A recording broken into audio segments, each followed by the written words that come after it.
You're welcome to the news on NTA International. I'm Lami Ali. Courage Ogeria, he is the sign language interpreter. We begin with the headlines. Georgia's pro-West President Salome Zurabishvili denounces the recent election results, accuses Russia of meddling in the process. Spain and India seek to boost investments as the Prime Minister visits one of the world's fifth largest economies. And Chief Justice of Nigeria urges judicial officers to reject actions that could tarnish the image of the judiciary or impose the fair administration of justice.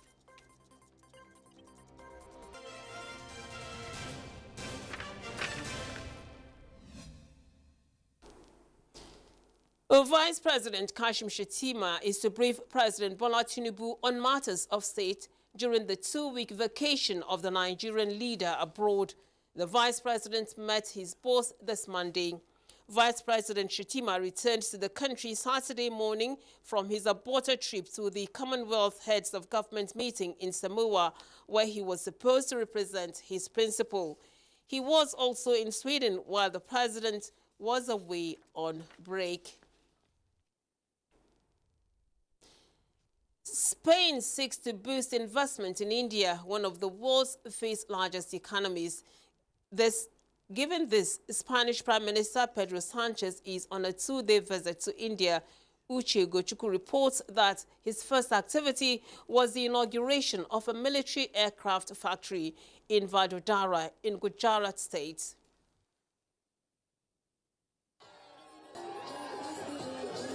Visit of the Spanish Prime Minister Pedro Sanchez is the first visit by a Spanish premier to India in 18 years.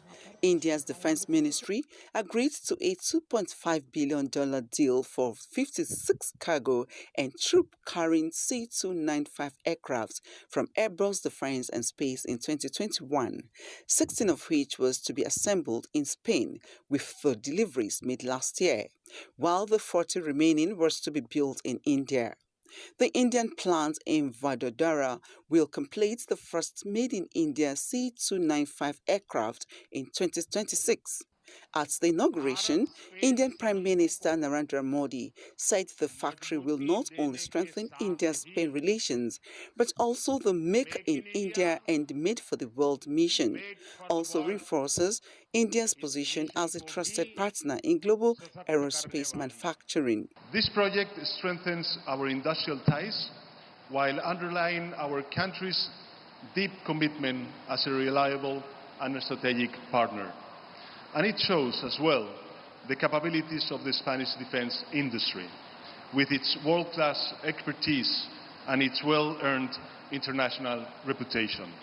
Spain, being the 16th biggest foreign investor in India with more than 280 Spanish companies in the country, sees opportunities in construction, pharmacy, energy, as well as in the railways industry. Modi visited Spain in 2017 and held talks with Sanchez at the G20 summit in 2018 and 2021. Sanchez, who visited China last month, is looking to consolidate relations in Asia and with both Beijing and New Delhi.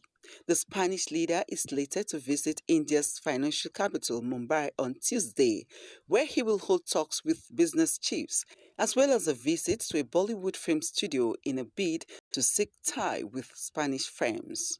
Uche Ugochukwu, NTA News. Georgia's pro-Western President Salome Zurabishvili has accused Russia of election fraud after a disputed legislative vote that showed a win for the ruling party, accused of moving towards Russia's orbit. The Georgian opposition called for a rally on Monday, and the European Union demanded an investigation into irregularities in the election results. Pro-Western President Salome Zurabishvili on Sunday accused Moscow of orchestrating election fraud, calling it a Russian special operation. Jailed former President Mikhail Saakashvili also called for mass protests.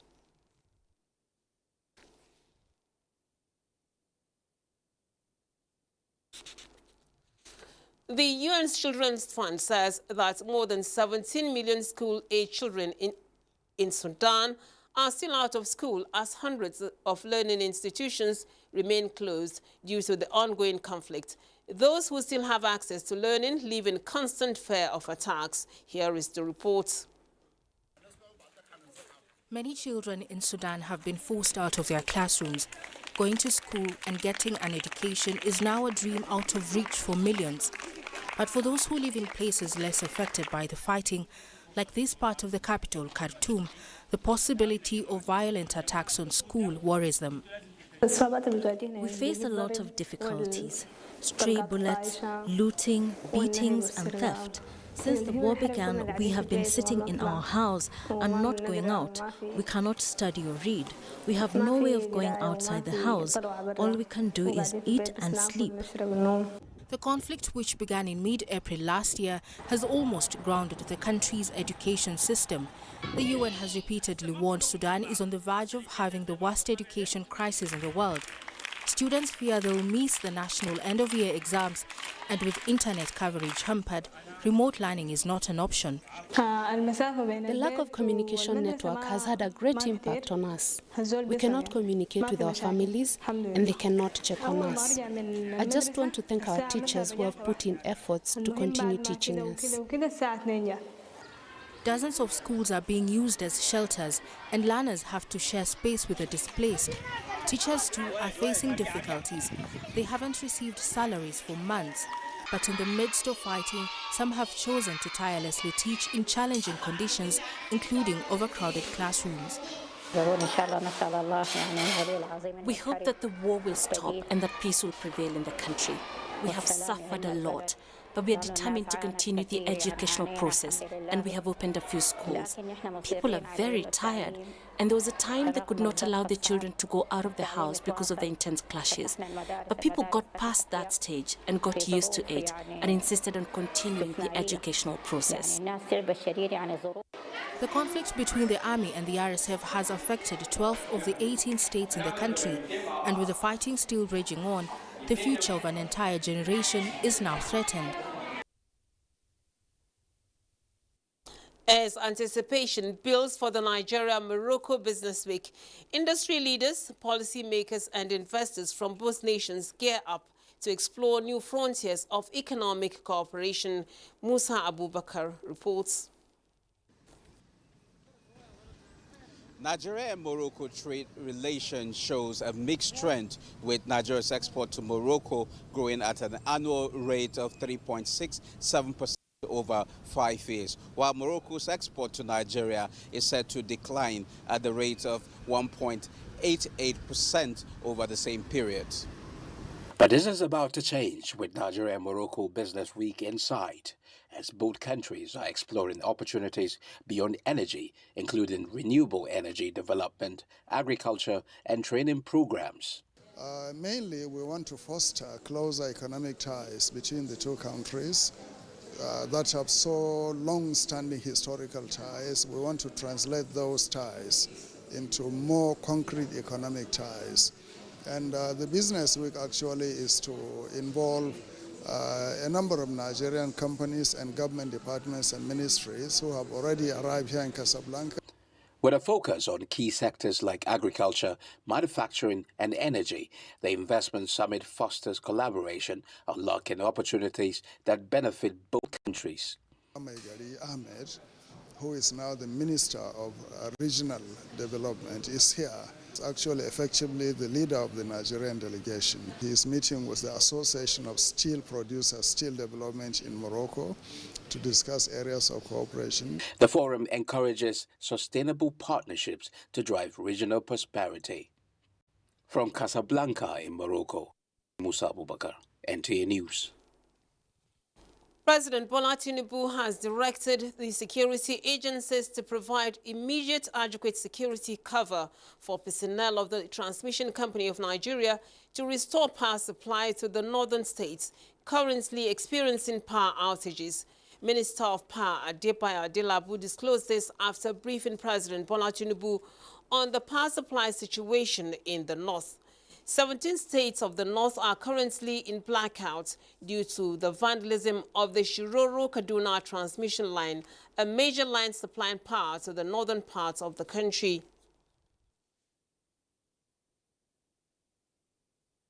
You are sure of your safety in the area. Why it has escalated to this level is because we've not been able to guarantee security of lives of those that will work there. But Mr. President has assured me that he has also instructed the NSA, the Chief of Defense Staff, Chief of Army Staff, and Chief of Air Staff to provide the required security for the people that will fix the demolished line. The minister also speaks on reasons for the incessant collapse of the national grid in parts of the country. You mentioned, you said 3 times, the grid actually was disturbed one time, and we deliberately shut it down the second time because of the explosion of the transformer at the Jeba plant. Before this, the last disturbance on the grid was about 4 months ago, which meant that we have been managing the grid. Let me tell you, the truth of the matter is we have old infrastructure. We have a national grid that is more than 50 years old. We have a national grid whose transmission lines are weak. The towers are falling. And the substations, the transformers are old. In fact, the transformer that actually exploded in Jeba was 47 years old. We've been trying to revamp this, to change them, but they cannot all be changed overnight. So it's like you're having a rickety car. You'll be expecting breakdown once in a while. What we continue to do is continue to manage the grid to prevent frequent occurrence of the grid disturbance until we're able to completely overhaul the grid itself. Then we'll have reliable grid. Secondly, we are working on establishing what is called a super grid, which is a backup or failover optional grid. If the national grid has a problem, there will be an alternative route through which power can be transmitted.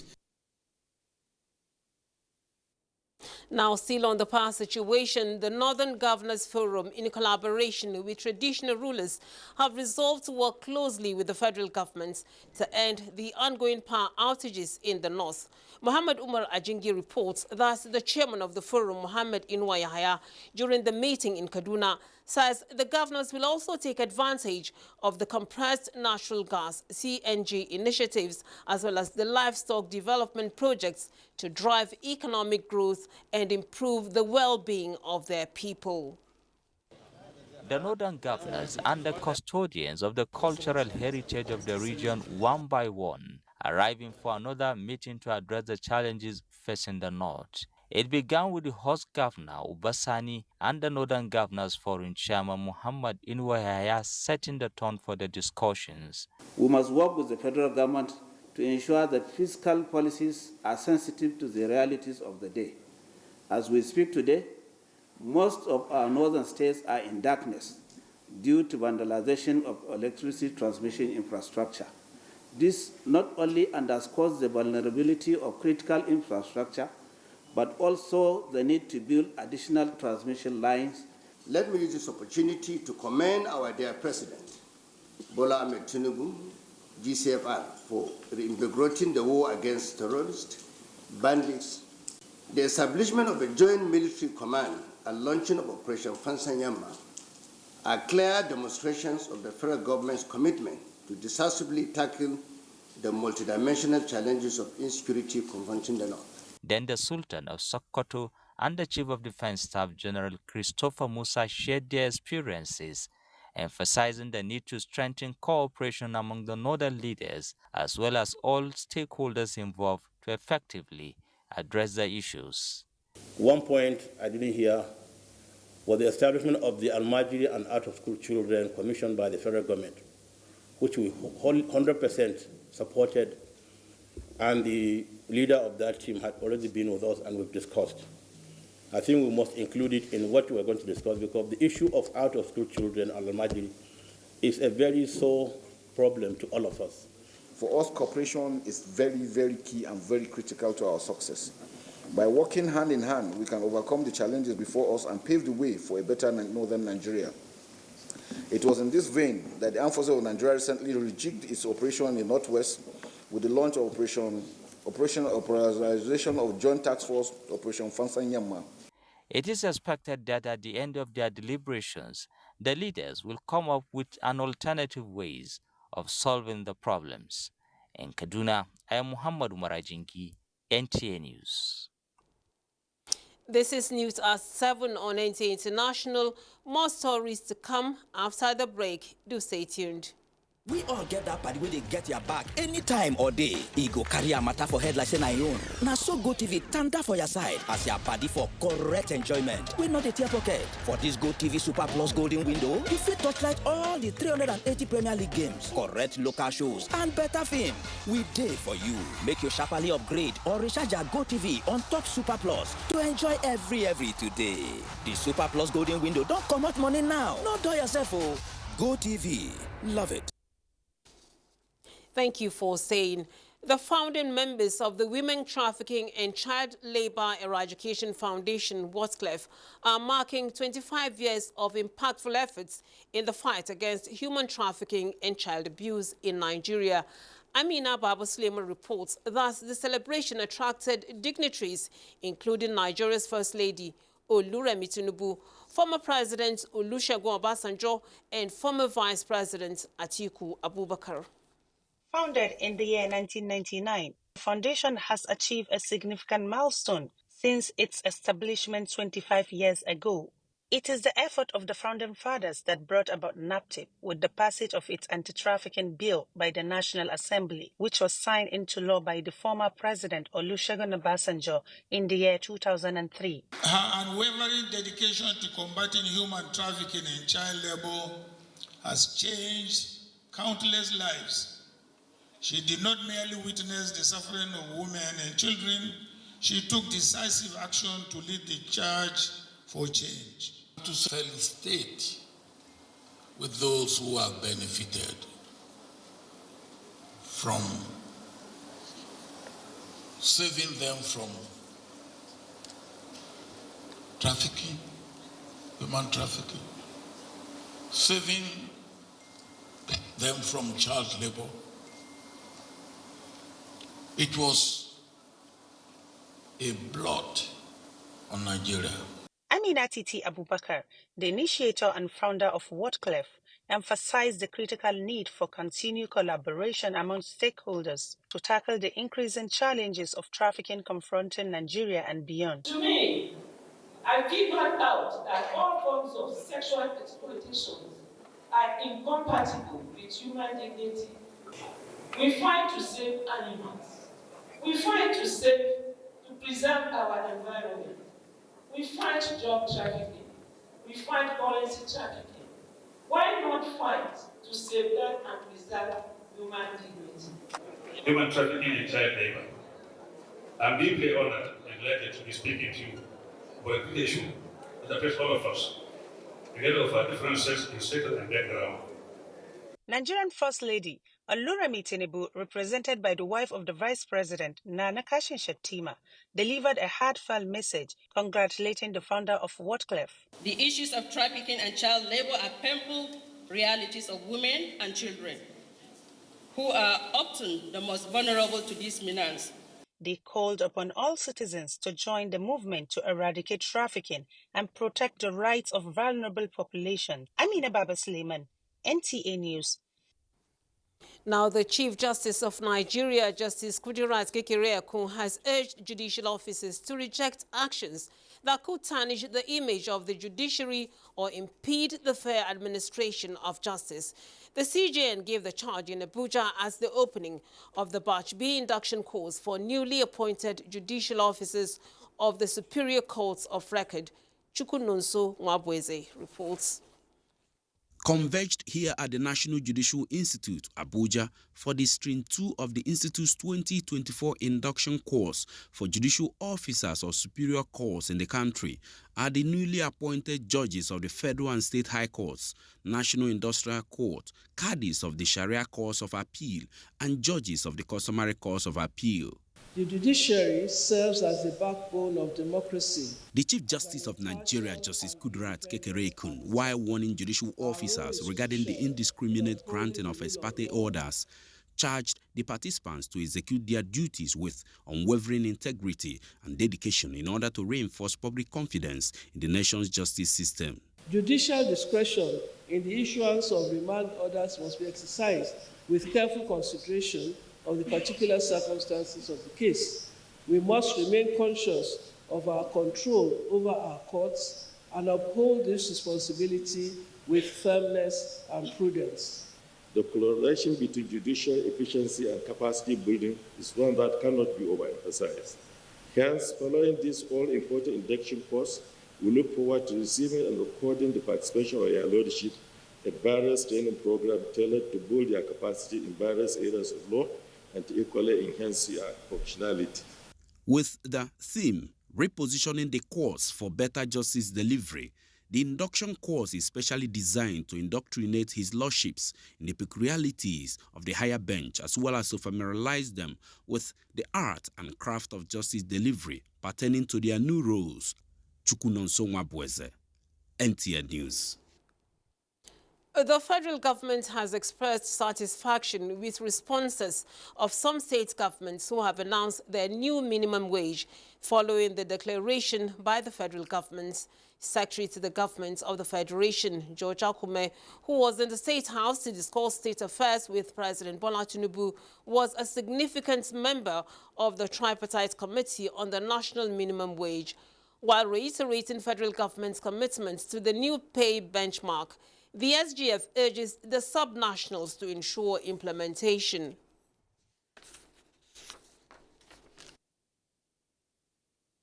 We're very satisfied with it, and some state governments have started implementing. Others have even gone beyond 70. So I believe that there's no problem with that whatsoever. We applaud those who have started. Those who have not started, we just want to appeal to them to start the payments. The Office of the National Security Advisor has convened a meeting of stakeholders to strengthen the country's ability to protect its digital infrastructure from emerging threats. Defense correspondent Ismail Musa reports that the application of digital technology has heightened the vulnerability of digital assets in the country. Nigeria's digital infrastructure faces a range of cyber threats and attacks. Aside from threats to private computers and mobile devices, telecommunication and banking networks are also subject of large-scale attacks. We have strengthened our resolve to effectively confront these threats. This workshop provides the platform for us to jointly develop the roadmap for the implementation of the initiatives spelled out in the executive order. In 2023, more than 14 billion naira was lost to breaches to digital infrastructure. These are only figures reported to the NCC. These figures illustrate not only a direct financial burden, but also an extensive impact on our services, economy, and national security. In addition to bolstering cyber resilience, the forum is focused on strengthening stakeholders' ability to physically protect critical infrastructure. The armed forces are committed to take the challenge and work with the Office of the National Security Advisor on whatever resolution is being reached and whatever strategies have been developed. It is Mr. President's strategy, policy, and determination to improve the power sector, because that's what all these things sit on. When a critical information infrastructure is being cut off, you cannot talk to anybody, you cannot even book your flight, you cannot travel, you cannot do anything. So that is how bad it will be if these things happens. The expectation is to work together, whole of government and whole of society approach. It is all of us here together that can deal with it. The bulk of efforts is on protecting 13 critical national infrastructure. Just like the popular saying, security is everyone's business. This platform stressed the need for collective responsibility towards the protection of critical government infrastructure and information, and also the adoption of a whole of a society approach. In Abuja, Ismail Musa, NTA News. To reshape the future of healthcare systems in West Africa, the issues of reliance on external funding, inadequate human resources, political instability, among others, must be addressed. This resonated at the 48th Scientific Conference of the West Africa College of Physicians with the theme, Improving Health Systems in West African Region, Opportunities and Challenges. Uche Ugochukwu reports that the conference hosted by Nigeria was declared open by the Minister of Health and Social Welfare, Professor Ali Pate. Healthcare systems in West African region continues to face emerging and re-emerging challenges, ranging from inadequate infrastructure and a shortage of skilled professionals to strains posed by infectious diseases. Consequently, physicians from across 13 West African countries are in Nigeria to dialogue on how to harness the potentials in the region to build resilient health systems that would not only respond to crises, but also promote sustainable health for generations to come. Improving health systems in West Africa involves addressing complex but interrelated factors that affect health outcomes. While significant opportunities exist to strengthen these health systems, there are numerous and considerable challenges that must be addressed. We need to consider streamlining as well, because there are newer specialties that are emerging, to consider how we build that into our postgraduate medical education, and to foster interdisciplinary research and training, because the challenges that we're facing are complex. The forum emphasized the need for collective action to address the challenges of healthcare delivery as experts share knowledge, identify solutions, and develop strategies for implementation. We'll be working hard to tackle the disease by training people and making sure that all the standards, the health standards in the world, the best health standard will be observed in Africa. The West African College of Physicians' 48th Scientific Conference is a wake-up call to policymakers, healthcare professionals and stakeholders to work together to build stronger, more resilient health systems for the people of West Africa. New fellows and members. And that report caps the news. Courage Ogeria, he has been the sign language interpreter, and I am Lami Ali. Do have a good evening.